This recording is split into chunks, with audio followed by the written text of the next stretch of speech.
সংকটের মধ্যে আশার আলো। রূপপুর পারমাণবিক বিদ্যুৎ কেন্দ্রে জ্বালানি লোডিং কার্যক্রমের উদ্বোধন মঙ্গলবার। আগস্টে জাতীয় গ্রিডে যুক্ত হবে ৩০০ মেগাওয়াট। বছরের শুরুতেই পুরো দমে চালু হবে প্রথম ইউনিট। 2-4 megawatt করতে করতে it will take around 2 months. Let's say middle of August or 3rd week of August আমরা আল্লাহ চাইতো 300 megawatts বিদ্যুৎ আমরা ন্যাশনাল গ্রিড দিতে পারবো বলে আমরা আশা করছি। গ্রামে ভোগান্তি কমাতে ঢাকায় দিনে 1 ঘন্টা লোডশেডিং এর পরিকল্পনা। যাতে কোনো জায়গায় 1 ঘন্টা বেশি না হয়, আজকে এখানে হলে কাল করে না হয়, এভাবে করা যায়। রপ্তানিমুখী শিল্প অথবা দেশীয় শিল্পের সাথে জড়িত সেচের জন্য বিদ্যুৎ দেওয়া যায়, এটা সরকারের প্রথম প্রাধিকার হওয়া উচিত। দেখছিলেন বিশেষ শিরোনাম। দুপুরের সময়ের সঙ্গে আছি আমি তোহা খান তামিম। এবার অন্যান্য শীর্ষ সংবাদ। সচিবালয়ে প্রধানমন্ত্রী সভাপতিত্বে একনেকের দ্বিতীয় সভা। 17 প্রকল্প উত্থাপন। কাল যশোরে খাল খনন ও হাসপাতালের নির্মাণ কাজ উদ্বোধন করবেন তারেক রহমান। সরকার ও বিরোধী দলের মধ্যে আলোচনায় যে কোনো সমস্যার সমাধান সম্ভব বললেন রিজভী। মুক্তিযুদ্ধের মূল লক্ষ্যকে ধারণ করে দেশকে এগিয়ে নেওয়ার আশা প্রতিমন্ত্রীর। প্রশ্ন ফাঁসের গুজব রোধে সবার সহযোগিতা চান শিক্ষামন্ত্রী। জড়িতদের বিরুদ্ধে কঠোর ব্যবস্থা। সময় বাঁচাতে এইচএসসি ও বিশ্ববিদ্যালয়ে ভর্তি পরীক্ষায় সমন্বয়ের অনুরোধ। সাগররণী হত্যা মামলা তদন্তে শেষবারের মতো 6 মাসের সময় বেঁধে দিলেন হাইকোর্ট। সুরাহা করতে আন্তরিক সরকার, জানালেন অ্যাটর্নি জেনারেল। এবং ট্রাম্পের নৈশভোজে হঠাৎ গুলি, আহত 1। সন্দেহভাজন গ্রেফতার। হামলা চালিয়ে ইরান যুদ্ধ থেকে সরানো যাবে না বললেন মার্কিন প্রেসিডেন্ট।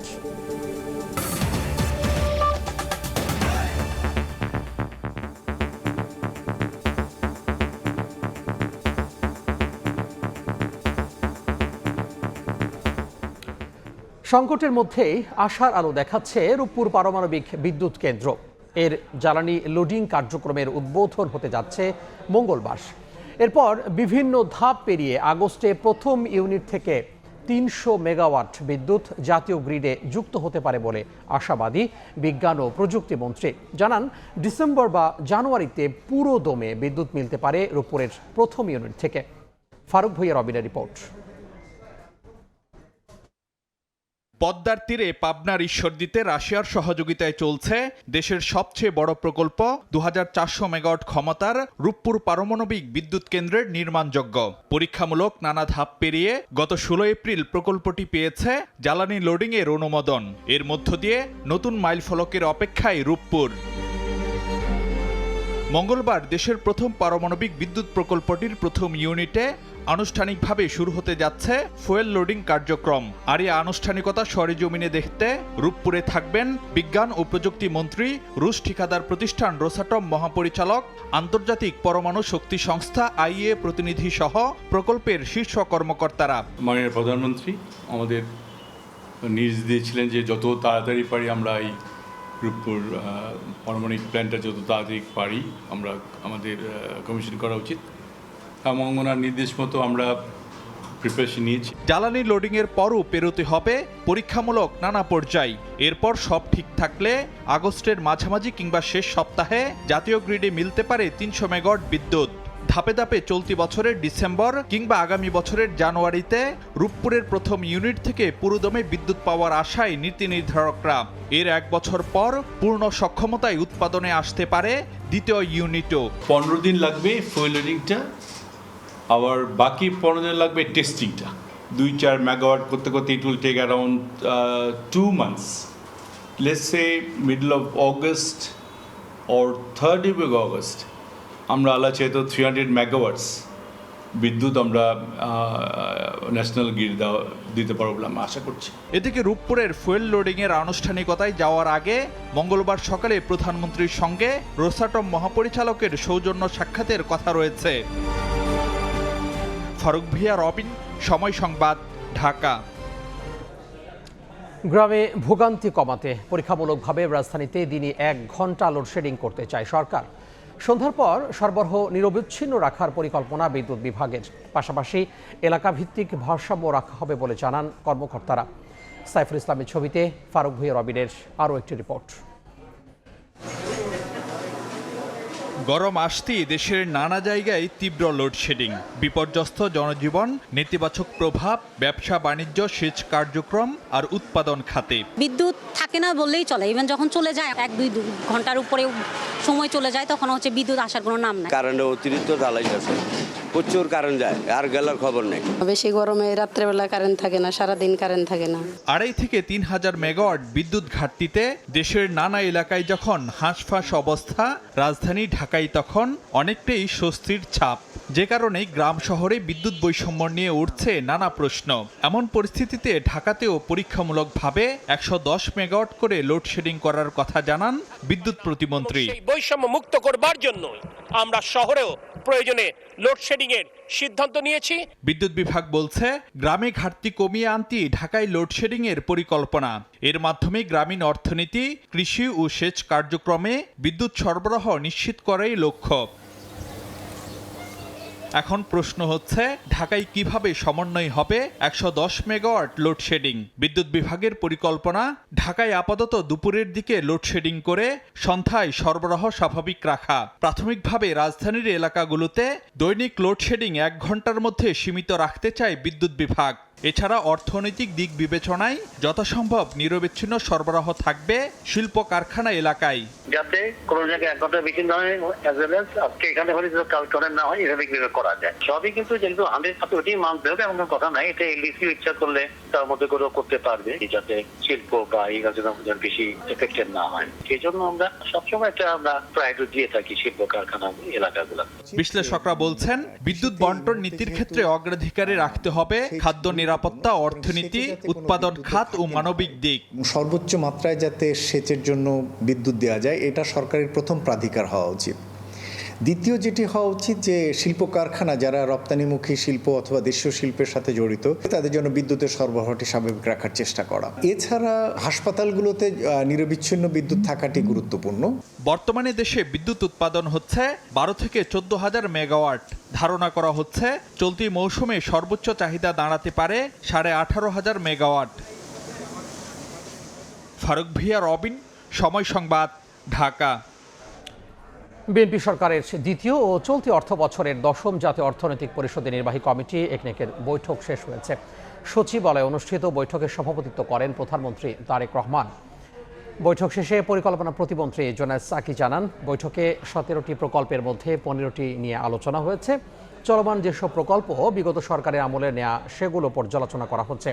প্রতিমন্ত্রী জানান, প্রধানমন্ত্রীর নির্দেশনায় স্পষ্ট ব্যয় সাশ্রয়ী হতে হবে, ব্যয়ের খাত যথাযথ কিনা এবং যেসব প্রকল্প নেওয়া হয়েছে সেগুলো জনবান্ধব কিনা বিবেচনা করতে হবে। একদিকে আমরা পরীক্ষা নিরীক্ষা করা হচ্ছে, রিভিউ করা হচ্ছে, আবার অন্যদিকে কাজও তো এগিয়ে নিয়ে যেতে হবে। ফলে দুটো যথাসম্ভব সামঞ্জস্য রেখে করার চেষ্টা করা। প্রকল্প বাস্তবায়নে কেন দীর্ঘসূত্রিতা হয় সেটার ব্যাপারে তদন্ত করার জন্য বলা হয়েছে। কাল যশোর সফরে যাচ্ছেন প্রধানমন্ত্রী তারেক রহমান। সরকার প্রধানকে স্বাগত জানাতে চলছে শেষ সময়ের প্রস্তুতি। খাল খনন ও হাসপাতাল নির্মাণ কাজ সহ বেশ কয়েকটি উন্নয়ন প্রকল্পের উদ্বোধন করবেন প্রধানমন্ত্রী। দলীয় প্রধানের আগমন ঘিরে বিএনপি নেতাকর্মীদের মাঝে বইছে উচ্ছ্বাস। 2 মাসের ব্যবধানে ফের যশোর সফরে যাচ্ছেন বিএনপির চেয়ারপারসন তারেক রহমান। তবে এবারের সফর প্রধানমন্ত্রী হিসাবে সরকার প্রধানকে স্বাগত জানাতে প্রস্তুত যশোরবাসী। সফর ঘিরে ব্যানার ফেস্টুনে ছেয়ে গেছে পুরো শহর। জেলা বিএনপির আয়োজনে যশোর ঈদগাহে চলছে শেষ সময়ের মঞ্চ প্রস্তুতির কাজ। প্রধানমন্ত্রীর আগমনকে ঘিরে জনপ্রত্যাশাও তুঙ্গে। ঈদের মতো আনন্দ সৃষ্টি হয়েছে। প্রধানমন্ত্রী আসা উপলক্ষে আমাদের যশোরবাসীর একটাই প্রত্যাশা, ইকোনমিক জোনে যাতে পরিণত হয় যশোর। যশোরকে একটি সিটি কর্পোরেশন, আশা করছি যে তিনি আমাদের এই দাবিগুলো সরাসরি পূরণ করার জন্য ঘোষণাপত্র দিবেন। মাননীয় প্রধানমন্ত্রী যশোরে আসছেন, যশোরবাসীর দীর্ঘদিনের যে আকাঙ্ক্ষা, বাস্তবসম্মত যে আকাঙ্ক্ষা, সেই আকাঙ্ক্ষা তিনি পূরণ করবেন। প্রধানমন্ত্রীর এই সফরে জেলার দীর্ঘদিনের জনপ্রত্যাশা পূরণ হবে বলে মনে করছেন জনপ্রতিনিধিরা। যশোর একটি পুরনো জেলা হওয়ার পরে যে অবকাঠামো উন্নয়ন হওয়ার কথা ছিল, সেটা উন্নয়ন হয়নি। কিছু ডেভেলপমেন্ট হয়েছে বেগম খালেদার সময়কালে।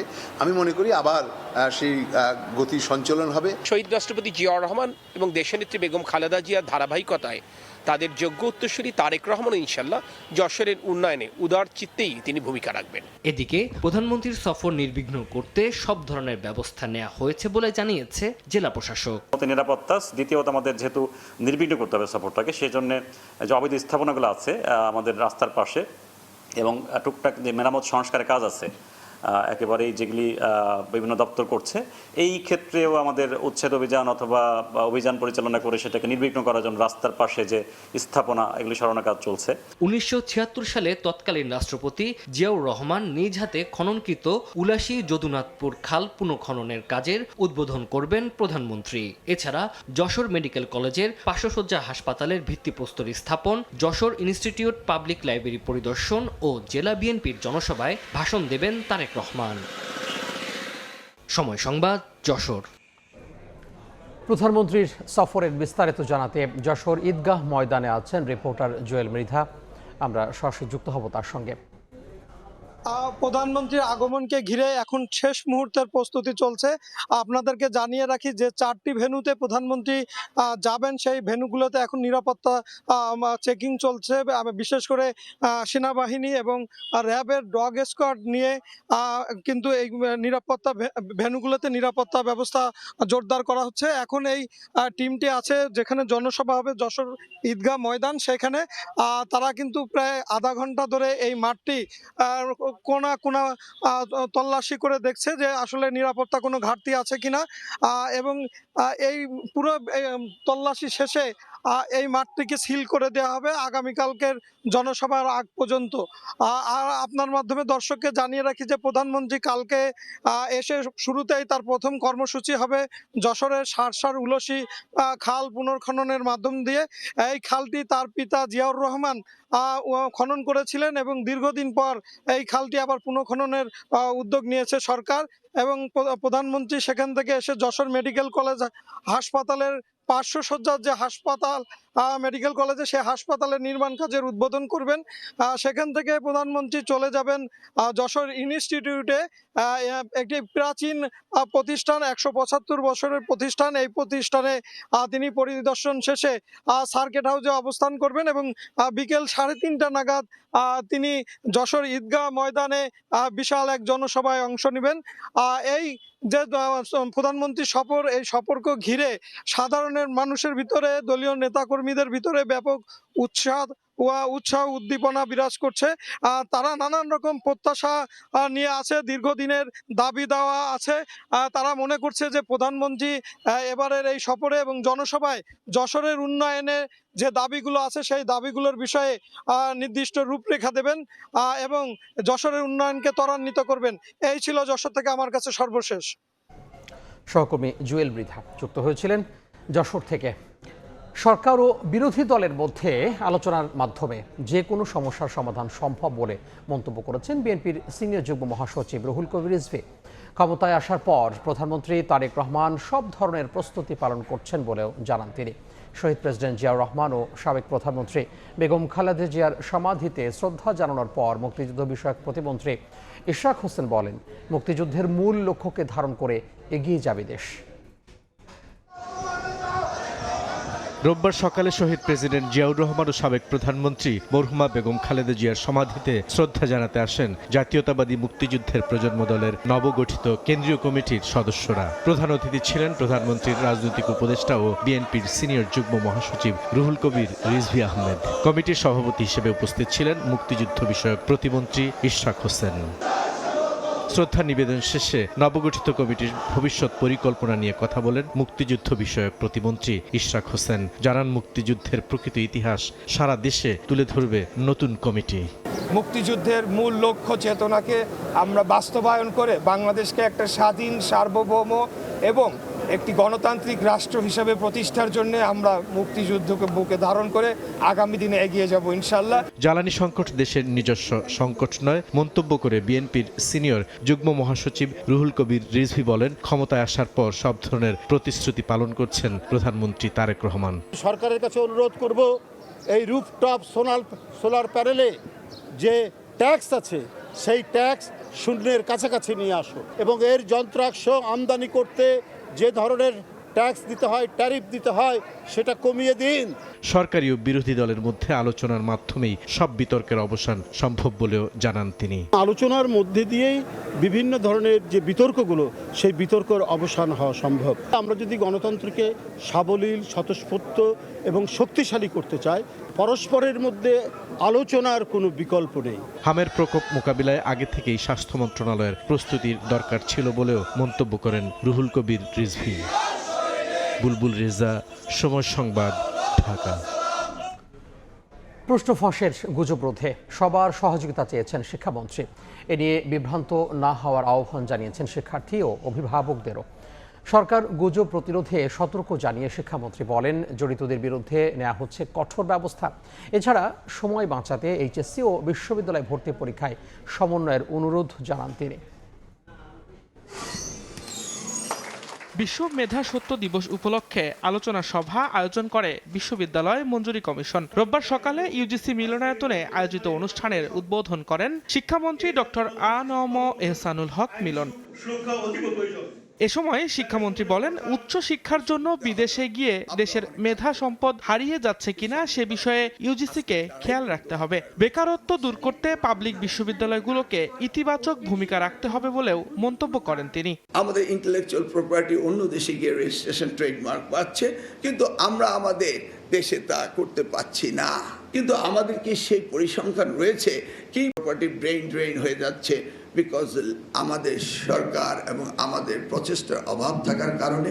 অনুষ্ঠান শেষে গণমাধ্যম কর্মীদের সঙ্গে কথা বলেন ডক্টর এহসানুল হক মিলন। এ সময় প্রশ্ন ফাঁসের বিষয়টিকে গুজব আখ্যা দিয়ে শিক্ষার্থী ও অভিভাবকদের বিভ্রান্ত না হওয়ার আহ্বান জানান তিনি। সাংবাদিকদের প্রশ্নের জবাবে তিনি বলেন, গুজব ছড়ানোর বিরুদ্ধে আইনগত ব্যবস্থা নিতে কাজ করছে সরকার। আমরাও সচেতন রয়েছি, আমরাও এগুলিকে দেখছি এবং আইনগত ব্যবস্থা আমরা নিচ্ছি, নেওয়া হয়েছে, নেওয়া হবে। সকলকে সচেতন হতে হবে, তা না হলে এই বিষয়গুলো চলতেই থাকবে এবং ছাত্রছাত্রীরা ক্ষতিগ্রস্ত হবে। শিক্ষার্থীদের সময় অপচয় রোধে সরকার ডিসেম্বরে এইচএসসি পরীক্ষা আয়োজনের কথা ভাবছে বলেও জানান শিক্ষামন্ত্রী। এ সময় বিশ্ববিদ্যালয়ে ভর্তি ও উচ্চ মাধ্যমিক পরীক্ষার বিষয়ে ইউজিসি এবং এনসিটিবির মধ্যে সমন্বিত উদ্যোগের আহ্বান জানান তিনি। আমরা মনে করি ডিসেম্বর মাস হচ্ছে পরীক্ষার মাস, সেই সময় সকল পরীক্ষাগুলো শেষ হতে হবে এবং সেই সাথে জানুয়ারি থেকে নতুন ক্লাস শুরু হতে হবে, যেন কোনো ওয়েটিং টাইম না থাকে। এইভাবে আমরা প্ল্যান করছি। এদিকে সামাজিক যোগাযোগ মাধ্যমে এসএসসি পরীক্ষার প্রশ্ন ফাঁসের গুজবে বিভ্রান্ত না হয়ে সতর্ক থাকার আহ্বান জানিয়েছে শিক্ষা মন্ত্রণালয়। কোনো চক্রের ফাঁদে পড়ে অর্থ লেনদেন না করতেও পরামর্শ দেওয়া হয়েছে। দিন মোহাম্মদ সাব্বির, সময় সংবাদ, ঢাকা। দুপুরের সময় আরও থাকছে। যুক্তরাষ্ট্রে বাংলাদেশি 2 শিক্ষার্থীকে পরিকল্পিত হত্যার পর লাশ গুম। এখনো মেলেনি বৃষ্টির মরদেহ। জামালপুর মাদারীপুরের গ্রামের বাড়িতে শোক, বিচার দাবি। যুক্তরাষ্ট্রের ওয়াশিংটন ডিসিতে প্রেসিডেন্ট ডোনাল্ড ট্রাম্পের নৈশভোজে গুলির ঘটনা ঘটেছে। এ সময় সিক্রেট সার্ভিস সদস্য আহত হন। নিরাপদে সরিয়ে নেওয়া হয় ট্রাম্পকে। পরে অস্ত্রধারীকে আটক করা হয়েছে। হত্যার উদ্দেশ্যে এই হামলা চালানো হয় বলে দাবি মার্কিন প্রেসিডেন্টের। তিনি বলেন, হামলা চালিয়ে ইরান যুদ্ধ থেকে তাকে সরানো যাবে না। যুক্তরাষ্ট্র থেকে হাসানুজ্জামান সাকির রিপোর্ট। হোয়াইট হাউসে কর্মরত বিভিন্ন গণমাধ্যমের সংবাদ কর্মীদের সম্মানে নৈশভোজের আয়োজন করেন মার্কিন প্রেসিডেন্ট ডোনাল্ড ট্রাম্প। স্থানীয় সময় শনিবার সন্ধ্যায় অনুষ্ঠান চলাকালে হঠাৎ বিকট শব্দ, 7 থেকে 8 রাউন্ড গুলির মতো বিকট শব্দে কেঁপে ওঠে পুরো বলরুম। ওয়াশিংটন হিলটনের বিশাল হলে উপস্থিত প্রায় 2500 অতিথি আতঙ্কিত হয়ে পড়েন। সঙ্গে সঙ্গে নিরাপত্তায় নিয়োজিত সিক্রেট সার্ভিসের সদস্যরা প্রেসিডেন্ট ডোনাল্ড ট্রাম্প ও ফার্স্ট লেডিকে সরিয়ে নেন। সেই সঙ্গে আমন্ত্রিত অতিথিদের সরিয়ে নেওয়া হয় নিরাপদ স্থানে। ঘটনার পর হাজারো মানুষ বলরুমের ভেতরে আটকা পড়েন। হামলাকারীকে আটক করা হয়েছে জানিয়ে এক সংবাদ সম্মেলনে ট্রাম্প বলেন, সন্দেহভাজন হামলাকারীর কাছে একাধিক অস্ত্র ছিল।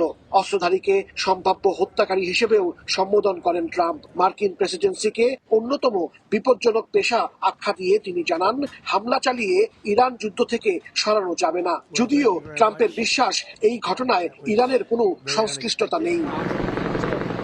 হামলার ঘটনায় উদ্বেগ জানিয়ে ট্রাম্প বলেন এ কারণেই হোয়াইট হাউসে বলরুম নির্মাণ করা অত্যন্ত জরুরি। হোয়াইট হাউসের জন্য ট্রাম্পের পরিকল্পনায় একটি বলরুম রয়েছে, যার নিচে একটি সুরক্ষিত বাংকার থাকবে।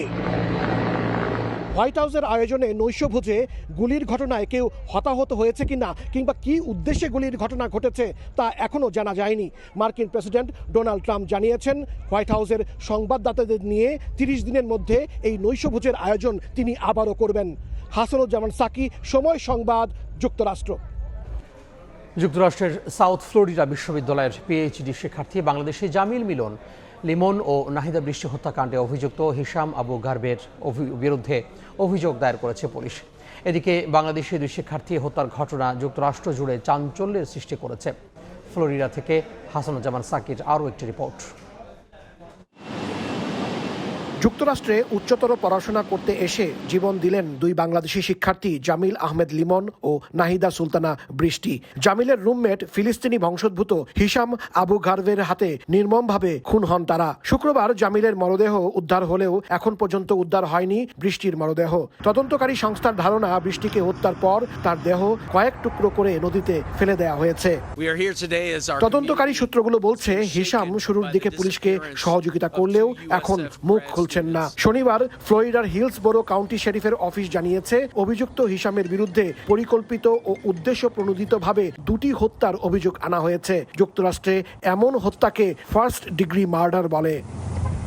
এই ঘটনায় ক্ষুব্ধ প্রতিক্রিয়া জানিয়েছেন প্রবাসী বাংলাদেশিরা। আমেরিকাকে বলা হয় সবচেয়ে সুরক্ষিত এবং নিরাপদ জায়গা, সেখানে এখন খুন খারাপ চলছে। আমরা রিয়েলি হতাশ, আমরা সুস্থ বিচার চাই। দুই বাংলাদেশি শিক্ষার্থীর হত্যাকাণ্ডের বিষয়ে সার্বক্ষণিক খোঁজ খবর রাখছে ওয়াশিংটনে বাংলাদেশ দূতাবাস ও ফ্লোরিডা কনসুলেট। মার্কিন গণমাধ্যমও গুরুত্ব দিয়ে প্রচার করেছে চাঞ্চল্য সৃষ্টি করা এই হত্যাকাণ্ডের খবর।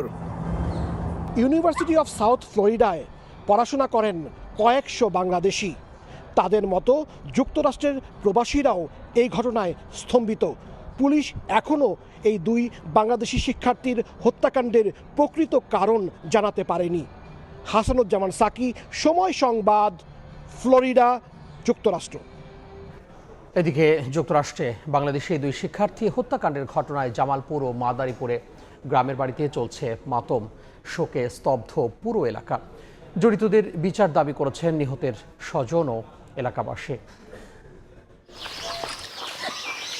উচ্চতর ডিগ্রির জন্য যুক্তরাষ্ট্রে পাড়ি জমিয়েছিলেন জামালপুরের জামিল আহমেদ লিমন এবং মাদারীপুরের নাহিদা সুলতানা বৃষ্টি। কিন্তু ডিগ্রি অর্জনের আগেই হত্যাকাণ্ডের শিকার হলেন এই দুই মেধাবী মুখ। লিমনের স্বজনরা জানান 17 এপ্রিল থেকে নিখোঁজ ছিলেন তিনি। লাশের খণ্ডাংশ উদ্ধারের খবরে কান্নায় ভেঙে পড়েন তারা। খুলনা বিশ্ববিদ্যালয় থেকে স্নাতক ও স্নাতকোত্তর শেষ করে 1 বছর আগে পিএইচডি ডিগ্রি অর্জনের জন্য যুক্তরাষ্ট্রের ফ্লোরিডায় গিয়েছিলেন লিমন। তার মৃত্যুতে আমরা অনেক শোকাহত। তার সরকারের কাছে এবং বহির্বিশ্বের সরকারের কাছে একটাই আবেদন, তার যে তাকে যেই করছে তার সর্বোচ্চ শাস্তি। আমরা চাই যে আমাদের এলাকার যেটা এই সম্পদ আমরা হারাই ফেললাম, যাতে যেন এই ধরনের আর অকারেন্স না ঘটে। অন্যদিকে নাহিদা সুলতানা বৃষ্টি নোয়াখালী বিজ্ঞান ও প্রযুক্তি বিশ্ববিদ্যালয় থেকে স্নাতকোত্তর শেষ করে 7 মাস আগে পাড়ি জমিয়েছিলেন ফ্লোরিডায়। পরিবারের পক্ষ থেকে বৃষ্টির মৃত্যুর খবর নিশ্চিত করা হলেও এখনো পাওয়া যায়নি লাশ। বৃষ্টির গ্রামের বাড়িতে চলছে শোক। কি কারণে হত্যা হইল এটা আমরা জানতে চাই, আর সেই লোক আমরা বের করতে চাই। এই লোকের ফাঁসি চাই। এমন নৃশংসভাবে হত্যা, এটা কোনোভাবে আমরা মেনে নিতে পারতেছি না। আমরা এর সঠিক বিচার চাই। 17 এপ্রিল লিমন ও বৃষ্টি ইউনিভার্সিটি অফ সাউথ ফ্লোরিডার ক্যাম্পাস থেকে নিখোঁজ হন। এর 8 দিন পর শুক্রবার লিমনের খণ্ডিত মরদেহ উদ্ধার করে যুক্তরাষ্ট্র পুলিশ। আর বৃষ্টির মরদেহ খুঁজে পেতে মাঠে নেমেছে দেশটির পুলিশ। ফাহরিয়া ফারজানা, সময় সংবাদ। দম্পতি সাগরণী হত্যাকাণ্ড তদন্তে গঠিত টাস্ক ফোর্সকে আরও 6 মাসের সময় বেঁধে দিলেন হাইকোর্ট। হত্যাকাণ্ডের প্রাথমিক তথ্যপাত্র না থাকায় তদন্ত শেষ করতে সময় লাগবে বলে জানান অ্যাটর্নি জেনারেল। আর প্রতিবেদন দিতে না পারলে যারা তদন্তে ছিলেন তাদের বিরুদ্ধে ব্যবস্থা নেওয়ার আবেদন করা হবে বলে জানান রিটকারী আইনজীবী। 1 বছর 2 বছর নয় 13 বছর কেটে গেলেও সাংবাদিক দম্পতি সাগর সরোয়ার ও মেহেরুন রুনি হত্যা মামলার তদন্তের কুল কিনারা করতে পারেনি কোনো সংস্থাই। সবশেষ অন্তর্বর্তী সরকারের আমলে হত্যার রহস্য উদ্ঘাটনে হাইকোর্টের নির্দেশে উচ্চ পর্যায়ের টাস্ক ফোর্স গঠন করা হলেও তারাও তদন্ত শেষ করতে পারেনি। এর মধ্যে 6 মাস করে 2 বার সময় নিয়েছে টাস্ক ফোর্স।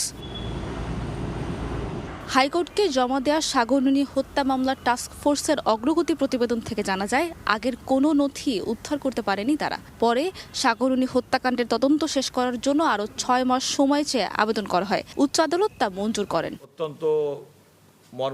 অ্যাটর্নি জেনারেল বলেন, আগের বেঁধে দেওয়ার সময় তদন্ত শেষ করতে ব্যর্থ হয়েছে তদন্ত কমিটি। তিনি জানান, হত্যাকাণ্ডের প্রাথমিক তথ্য উপাত্ত না থাকায় তদন্ত শেষ করতে সময় লাগবে।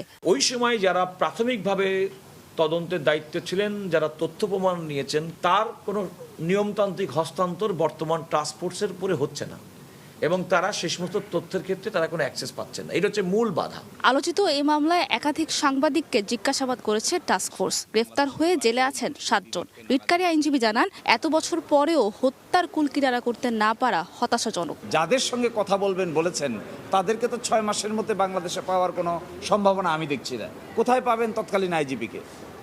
কোথায় পাবেন র্যাবের ডিজিকে? কোথায় পাবেন তৎকালীন হোম মিনিস্টারকে? এরা তো 6 মাসের ভিতরে বাংলাদেশে আসবে না, তদন্তও হবে না।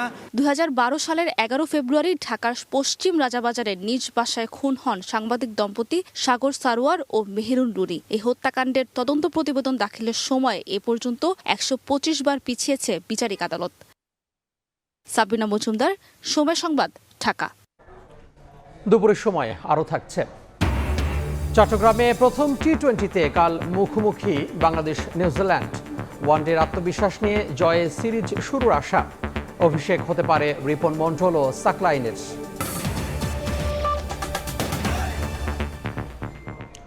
দেশে হাম সংক্রমণের সঙ্গে বাড়ছে নতুন জটিলতা। আক্রান্ত হচ্ছে টিকা নেয়া শিশুরাও। চিকিৎসকরা বলছেন, কোনো টিকায় শতভাগ কার্যকর নয়, তাই টিকা নেয়ার পরও সচেতন থাকতে হবে। এদিকে আগের তুলনায় সংক্রমণ পরিস্থিতি কিছুটা নিয়ন্ত্রণে বলে জানায় স্বাস্থ্য বিভাগ।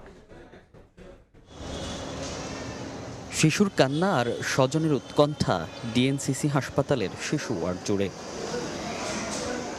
একপাশে মাহিন, শিফাত, আয়াত, সুমাইয়ারা চেষ্টায় উঠে দাঁড়ানোর, অপেক্ষা সুস্থ হয়ে বাড়ি ফেরার। অন্য পাশে 4 মাসের আরেক শিশুর অক্সিজেন লেভেল কমে যাওয়ায় যেতে হবে আইসিইউতে। এমন অবস্থায় অভিভাবকদের শঙ্কা বাড়ছে নতুন নতুন জটিলতা নিয়ে। টিকা নেয়ার পরপরই আক্রান্ত হচ্ছে অনেকে। আগে তো একটু জ্বর কমছে আর কি ভালোই, কিন্তু কাশিটা বেশি। টিকা পেয়েছে তারপর থেকে জ্বর র্যাশ শুরু হয়েছে। আগের থেকে মোটামুটি ভালো ছিল আমার বাবু, তারপরে মিটফোর্ডে গেছি, ওইখান থেকে এখানে পাঠাইছে। পাঠানোর পর ডাক্তার দেখলো, দেখার পরে বলতেছে কোনো সমস্যা নাই, ওষুধ লিখে দিছে। খাওয়ানোর পর যদি র্যাশ হয় তাহলে নিয়ে আসবেন। খাওয়ানো একদিন পরে র্যাশ হয়েছে, নিয়ে আসার পরে ভর্তি রাখছে। চিকিৎসকেরা বলছেন, কোনো টিকাই শতভাগ কার্যকর নয়, তাই টিকা নেয়ার পরও সচেতন থাকতে হবে। সঙ্গে অতিরিক্ত গরম হামে আক্রান্তদের জটিলতা বাড়াচ্ছে বলে মনে করছেন চিকিৎসকেরা। টিকা দেওয়ার পরেও বাচ্চাদেরকে আমাদেরকে সাবধানে রাখতে হবে, জনসমাগম পরিহার করতে হবে। এর মধ্যে যদি জ্বর আসে তার সাথে সাথে ওই বাচ্চাকে আইসোলেট করে ফেলতে হবে। কোনো পরিবারে একজন হামে আক্রান্ত হলে কিংবা জ্বর হলে সঙ্গে সঙ্গে আইসোলেশনে রাখার পরামর্শ চিকিৎসকদের। মনির হোসাইন, সময় সংবাদ, ঢাকা। মশা নিধনে ঢাকা দক্ষিণ সিটিতে আরও 200 ফগার মেশিন কেনার টেন্ডার দেওয়া হয়েছে। এছাড়া মশক নিধনে ব্যবহৃত ওষুধের পাশাপাশি বিকল্প নিয়েও ভাবা হচ্ছে। সকালে রাজধানী বঙ্গবাজার মোড়ে মোহাম্মদপুর হাফিজি হুজুর সড়কের নামফলক উদ্বোধন শেষে কথা জানান ঢাকা দক্ষিণ সিটির প্রশাসক আব্দুস সালাম। বলেন, এডিস মশার উৎস স্থান ধ্বংস করতে হবে। এছাড়া ডেঙ্গু ও চিকুনগুনিয়া নিয়ে এরই মধ্যে প্রধানমন্ত্রী তারেক রহমান সতর্ক থাকার নির্দেশনা দিয়েছেন বলেও জানান তিনি। এ সময় আব্দুস সালাম বলেন, অন্তর্বর্তী সরকারের গাফিলতির কারণে হাম পরিস্থিতির এই দুরবস্থা দেখা দিয়েছে। আমরা ঔষধের পরীক্ষা করেছি, সেটা শুধু আমাদের এখানে না, মন্ত্রণালয়ের দেখেছেন আপনারা, আপনাদেরকে নিয়ে গিয়েছিলাম। কাজে তারা সেখানে বলেছে যে ওষুধটা কার্যকর। তারপরে আমরা অন্য ওষুধও দেখছি। এবং ফগার মেশিন আপনারা জানেন যে আমাদের যা আছে, আমাদের আরও লাগবে। ফগার মেশিন আরও নতুন করে কেনার জন্য আমরা ইতিমধ্যেই আমরা টেন্ডার গ্রহণ করেছি।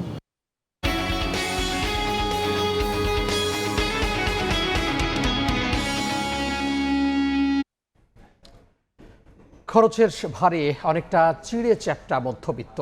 সংকুচিত আয় আর লাগামহীন ব্যয়ের প্রভাব কৃষি থেকে শহরের শিল্পে, সেবা আর সামাজিক খাতে। বিশ্লেষকরা বলছেন মজুরি বৈষম্য, বেকারত্ব আর মূল্যস্ফীতি আরও উস্কে দিতে পারে খরচের খাতাকে। তাই সরকারের থাকতে হবে শ্রেণীভিত্তিক সক্ষমতার সঠিক পরিসংখ্যান ও পরিকল্পনা। শেখ সালাউদ্দিনের ক্যামেরায় সেলিয়া সুলতানার রিপোর্ট। ন্যূনতম সেচের অভাব আর কাঠফাটা রোদে পুড়ে যাওয়া সবুজ ভুট্টার ক্ষেতের সাথে পড়েছে কৃষক কালামের ভাগ্য। ডিজেলের দাম বাড়ার সাথে কৃষক আনোয়ারের অসহায়ত্ব যেন আরও তীব্র হয়। ওই যে BMW গাড়ি চালায় তার যে ইনকাম, আমার তো ইনকাম না। আমি তো ফসল ফলাই, আমার তো টাকা নাই যে আমি ওরকম 2 টন 5 টন কিনে ফের রেখে দিব। গ্যাসের সমস্যা নিত্য, ফলে ও পথে না হেঁটে মাটির চুলাই ভরসা। তবে দাম দস্তুরের কষাঘাতে সকালে ডিমের দাম বাড়া নিয়ে চিন্তিত 60ঊর্ধ্ব বৃদ্ধা। আগে তো 40 টাকা আলি আনতাম, আজকে বলে 60 টাকা আলি আনছি। বাজার করতে আমাদের একটু কষ্টই হয়ে যায়। মাসে যে বেতনটা পায় তারপরে দেখা যায় আরো আমাদের 10,000 5,000 মানে দেনা হইতে হয়। এলপিজি আর ভোজ্য তেলের দামে চিড়েচ্যাপ্টা ভোক্তার সংকুচিত সক্ষমতা। ভোক্তার সক্ষমতা আর দোকানির উচ্চ ব্যয়ের সামঞ্জস্যতা আনতে ধোয়া ওঠা গরম পরোটার আকার ছোট হয়ে আসে চারপাশে। কাঁচা বাজারের মিষ্টি কুমড়োও এখন আর মিষ্টি নয়। দোকানে মাছ থেকে প্রিয় হয়ে উঠেছে মাথা, কাটা আর মাছের অংশ বিশেষ। ওই যে মাথা, পেডি, লেঞ্জা এগুলো আবি যাবি কিনে নিয়ে যায়। যাদের কেনার সামর্থ্য নাই ওরা কিনে নিয়ে যায়। গ্রামের মধ্যবিত্ত এবং শহরের মধ্যবিত্তের মধ্যে আয় ব্যয়ের পার্থক্য থাকলেও জ্বালানি তেল যেন শহরের লিটন সাহেব এবং গ্রামের কৃষক আনোয়ার সাহেবকে একই সুতোয় বেঁধে ফেলেছে। এর অন্যতম কারণ, কৃষক হয়তো ভাবছেন এই যে ডিজেলের দাম বাড়ানো হলো তাতে তার উৎপাদন আগের মতো হবে কিনা, অর্থাৎ তিনি সেই খরচ তুলে নিতে পারবেন কিনা। অন্যদিকে লিটন সাহেব হয়তো দাওয়ায় বসে ভাবছেন পুরো মাস না হোক অন্তত 15 দিন কি তিনি চলতে পারবেন তার আয় দিয়ে। এমন অবস্থায় মধ্যবিত্তকে নিয়ে আলাদা করেই ভাবতে হবে, কারণ মধ্যবিত্তরাই সবচেয়ে বেশি দেশের আর্থসামাজিক, অর্থনীতি, সমাজ এবং রাজনীতিতে সবচেয়ে বেশি অবদান রাখে। বাড়ানোর বোঝাটা যদি গরিব এবং উচ্চবিত্ত তাদের উপর চাপিয়ে দেন সমানভাবে, তখন আসলে সেটা আরও বৈষম্য সৃষ্টি করে। এ তো গেল খরচের সরাসরি প্রভাব। পরোক্ষ প্রভাবে গৃহকর্ত্রী পপি এখন মাস শেষে ঋণ করতে হয়। শিশুর আবদারে কাটছাট শুরু হয়েছে আগে থেকেই। ফলে গত কয়েক বছর ধরেই মধ্যবিত্তরা বাড়ি পাল্টে, শহর পাল্টে খরচের খাতা সহনীয় করতে চান। পরিবহন খরচ বেড়ে যাওয়ায় বাজারের টুকরিতে তোলা সবজির ওজন থেকে কমেছে জুয়েলের মজুরি। লিটনের কাছে এই বাজারে মানুষের দাম সবচেয়ে কম। 10 টাকা উদে, 20 টাকা উদে। সয়াবিন তেল আপনি আমরা কিনলাম 965 টাকা, গ্যাস কিনলাম 2200 টাকা। 1 টাকা কাম করছি, কাটি পড়ুম না, গ্যাস ইয়ারুম না, বাল বাচ্চা দিয়ে দেখুন। জ্বালানির দাম বৃদ্ধিতে সেবা ও আমদানি পণ্যের দাম আবারও বাড়বে, এমন কড়া নাড়ছে ঘরের দুয়ারে। সেখানে 2024 সালে 1,60,000 মানুষ বেকার হয়েছেন। 2025-এ শিল্প মালিকদের তথ্যে প্রথম 6 মাসে বেকার 21 লাখ মানুষ। যুদ্ধ দীর্ঘায়িত হলে ওখানে কস্ট অফ ওয়েট যেটা আছে সেটা বেড়ে যাবে, এবং সেটা যদি বেড়ে যায় অনেকেই কিন্তু হচ্ছে আমাদের প্রবাসী ভাই বোনেরা তারা বেকার হবেন, দেশে ফিরবেন। তাহলে বিগত 1 বা 1.5 বছর আগে যে সিচুয়েশনটা ছিল তার চেয়ে ভয়াবহ অবস্থানের দিকে যেতে পারে। সরকারি সংজ্ঞায় খাদ্য ও খাদ্য বহির্ভূত পণ্য বা সেবা ক্রয়ে প্রতি মাসে গড়ে 3,822 টাকা খরচের সামর্থ্য যদি না থাকে, তাদের দারিদ্র্যসীমার নিচে চলে যেতে হবে, যা বর্তমান বাজারে 1 মাসের গ্যাস বা এলপিজির দাম, পানি বা বিদ্যুৎ বিল বা ভোজ্য তেলের যোগফলেরও কম। 2024-25 সালে প্রকাশিত পরিসংখ্যান ব্যুরোর মতে গত কয়েক বছরে মধ্যবিত্তের জীবনযাত্রার আয়ের 42% খরচ হচ্ছে খাদ্য সামগ্রীতে। বাকি 58% দিয়ে মেটাতে হচ্ছে শিক্ষা, পরিবহন, বাড়ি ভাড়া, চিকিৎসা ও পরিষেবা ব্যয়। সংস্থাটির হিসেবে একটি পরিবারের খরচ 25 থেকে 30,000 টাকা ধরা হলেও একই সময়ে সার্ভিস রুলস হিসেবে 6 সদস্যের পরিবারের ন্যূনতম খরচে প্রয়োজন অন্তত 59,000 টাকা। সরকারি বেসরকারি চাকুরিজীবী, ব্যবসায়ী ও কৃষকের আয় বা বেতন স্কেল এক না হলেও একই বাজারে সমান দৌড় প্রতিযোগিতার রেসে নামতে হয় দরিদ্র, হতদরিদ্র, মধ্যবিত্ত, উচ্চবিত্তদের। যারা ভালনারেবল পোর বলি আমরা, যারা অলরেডি গরিব, তারা পভার্টি ডিপেন্ডিং হবে। আমরা বলি যে আপনি পভার্টি লাইন থেকে আরও নিচের দিকে সরে যাবেন। যেটা হয় যে ও জ্বালানি তেল বেড়ে গেছে, হ্যাঁ, 15 টাকা, ধাম করে অন্য জিনিসের দামও 15 টাকা বাড়িয়ে দেওয়া হলো আর কি। ওই জায়গায় সরকারকে একটু শক্ত হাতে এই দাম বৃদ্ধির বিষয়টাকে মনিটর করতে হবে।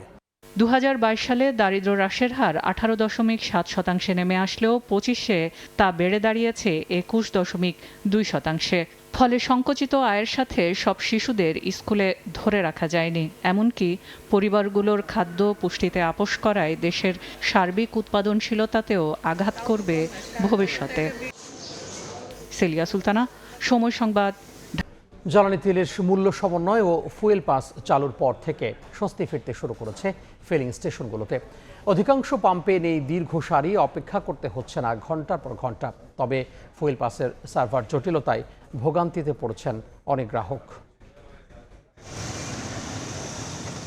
নেই দীর্ঘ সারি, অপেক্ষা করতে হচ্ছে না ঘন্টার পর ঘন্টা। কয়েকদিন আগেও রাজধানীর বিজয় সরণিতে জ্বালানি তেলের এই পাম্পের চিত্র ছিল উল্টো। জ্বালানি তেলের দাম সমন্বয় ও ফুয়েল পাস চালুর পর থেকেই স্বস্তি ফিরতে শুরু করেছে পাম্পগুলোতে। রাজধানীর ফিলিং স্টেশন ঘুরে দেখা যায়, আগে যেখানে তেল নিতে 4 থেকে 5 ঘন্টা অপেক্ষা করতে হতো, সেখানে মাত্র 40 মিনিট থেকে ঘন্টাখানেকের মধ্যেই মিলছে তেল।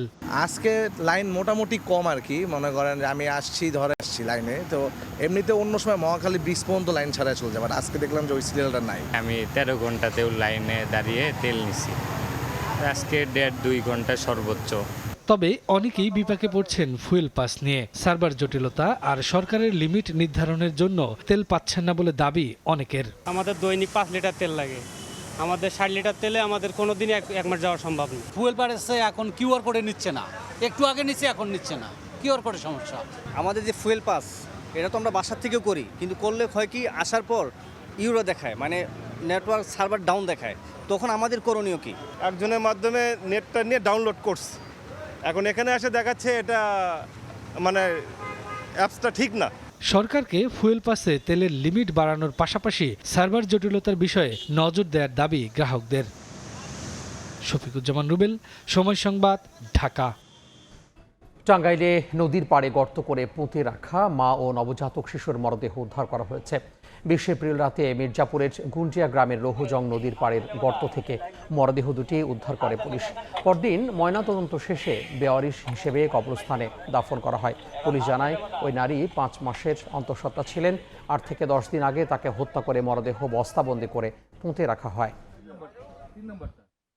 গাজীপুরের টঙ্গী থেকে বাবা ছেলের লাশ উদ্ধার করেছে পুলিশ। স্বজন ও পুলিশ জানায়, শনিবার রাতে টঙ্গীর বাসায় ঘুমিয়েছিলেন সাকিব। এক পর্যায়ে তাকে ধারালো অস্ত্র দিয়ে কুপিয়ে হত্যা করেন মাদকাসক্ত বাবা সোহেল। পরে বাড়ি থেকে বেরিয়ে রেল লাইনে ঝাঁপ দেন তিনি। ট্রেনে কাটা পড়ে মৃত্যু হয় তারও। সাকিব উত্তরায় একটি কলেজের 11 শ্রেণীর ছাত্র ছিলেন, আর বাবা সোহেল পেশায় রাজমিস্ত্রি ছিলেন। আবারও জানবো দেশের বাইরের খবর। আলোচনার মাধ্যমে চলমান সংঘাত নিরসনে আগ্রহী ইরান ত্রিদেশীয় কূটনৈতিক সফরের দ্বিতীয় পর্যায়ে ওমানে পৌঁছে কথা জানান দেশটির পররাষ্ট্রমন্ত্রী আব্বাস আরাগচি। পাকিস্তান সফর ইতিবাচক হয়েছে উল্লেখ করে শান্তি স্থাপনে যুক্তরাষ্ট্রের আন্তরিকতা নিয়ে সন্দেহ প্রকাশ করেন তিনি।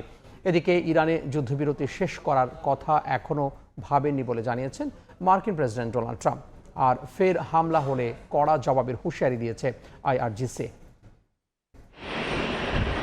পাকিস্তানি দ্বিতীয় দফার শান্তি আলোচনায় নিজেদের প্রতিনিধি পাঠানোর কথা জানালেও শেষ মুহূর্তে সেই সিদ্ধান্ত থেকে সরে দাঁড়িয়েছেন মার্কিন প্রেসিডেন্ট ডোনাল্ড ট্রাম্প। জানান, অর্থহীন আলোচনা করতে ইসলামাবাদ যাবেন না তার প্রতিনিধিরা, তবে তেহরান চাইলে যে কোনো সময় সমঝোতার জন্য ওয়াশিংটনের সঙ্গে যোগাযোগ করতে পারে বলেও মন্তব্য করেন ট্রাম্প। আমরা অর্থহীন আলোচনার জন্য 15 ঘন্টা বিমানে কাটাতে চাই না, তাই আমরা টেলিফোনে আলোচনা করব। তারা যে কোনো সময় আমাদের কল করতে পারে। সব কার্ড এখন আমাদের হাতে। কার্যত তাদের কোনো সামরিক শক্তি বাকি নেই, তাদের কোনো নেতাও নেই।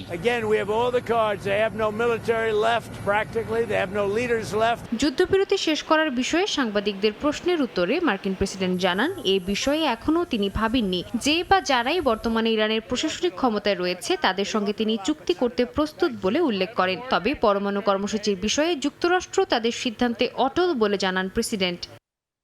এদিকে ইরানের পররাষ্ট্রমন্ত্রী আব্বাস আরাকচি তার 3 দেশীয় কূটনৈতিক সফরের দ্বিতীয় পর্যায়ে ওমানে পৌঁছেছেন। সামাজিক যোগাযোগ মাধ্যম এক্সে এক পোস্টে আরাকচি লেখেন, তার পাকিস্তান সফর অত্যন্ত ফলপ্রসূ হয়েছে, তবে আলোচনার মাধ্যমে সংঘাত নিরসনে ওয়াশিংটনের আন্তরিকতা নিয়ে সন্দেহ প্রকাশ করেন তিনি। সফর শেষে তিনি আবার পাকিস্তানে যেতে পারেন বলে জানিয়েছে ইরানের বার্তা সংস্থা মেহের নিউজ এজেন্সি। এর মধ্যে ইরানের বিপ্লবী গার্ড বাহিনী যুক্তরাষ্ট্রকে সতর্ক করে বলেছে, নতুন করে কোনো হামলা হলে আরও কঠোর জবাব দেবে তারা। কাতাম আল আনবিয়া সদর দপ্তর জানায়, যুক্তরাষ্ট্র যদি অবরোধ ও সামরিক চাপ অব্যাহত রাখে তাহলে ইরান প্রতিরোধে প্রস্তুত থাকবে। একই সঙ্গে তারা হরমুজ প্রণালী নিয়ন্ত্রণকে তাদের কৌশলগত অগ্রাধিকার হিসেবে উল্লেখ করেছে। সাদিয়া তাসনিম, সময় সংবাদ। খেলার খবর, 3 ম্যাচ সিরিজের প্রথম টি-20তে কাল মুখোমুখি হবে বাংলাদেশ ও নিউজিল্যান্ড।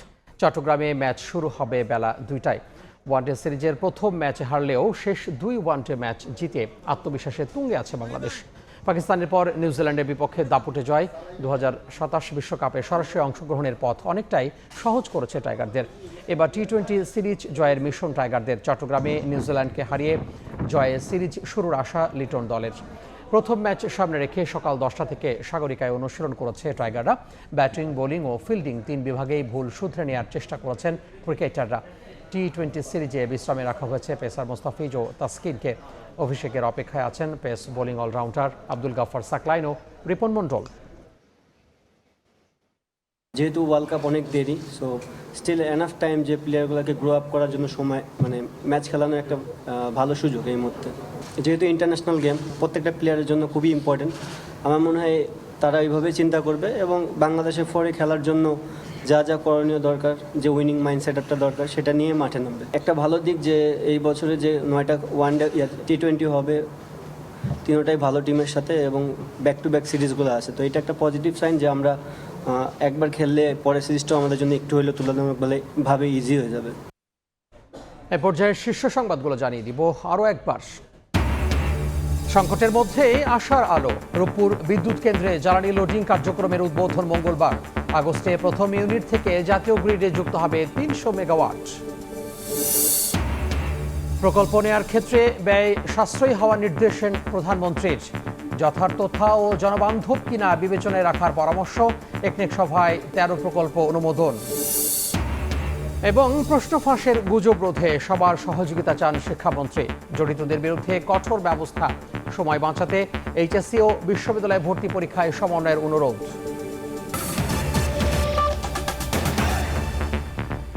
এ ছিল দুপুরের সময়।